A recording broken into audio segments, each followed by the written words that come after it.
Qo'qonda To'ra buva degan otaxon bor ekan.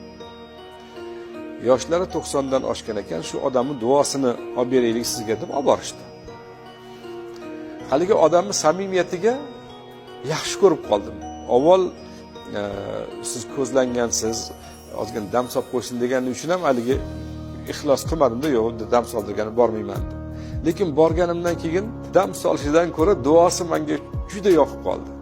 Qo'pol qilib aytganda, haligi otaxonga bo'lgan muhabbatim o'ta oshib ketdi. Duo qilyaptilar.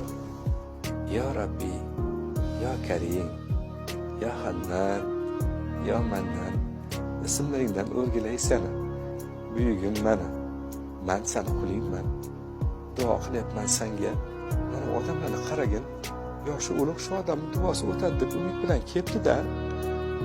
Shularning duosini qabul qilgan Allohim meni bu yerda qo'ymagan deyapti.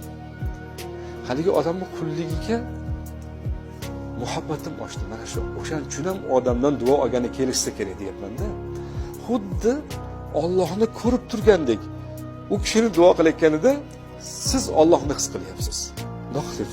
Mana odamlar meni yoshi ulug', senga yaqin bo'lib qolgan deb duosi o'tadi deb kelibdi-da, meni uyaltirib qo'ymagin, shularning tilaklarini bergin. O'zing Karim zotsan, o'zing Razzoqsan. Salovatni ham shunaqa aytyapti.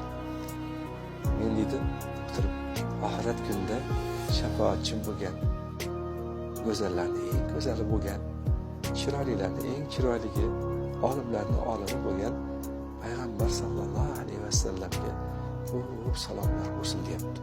Ya'ni muhabbatini izhor qilyapti.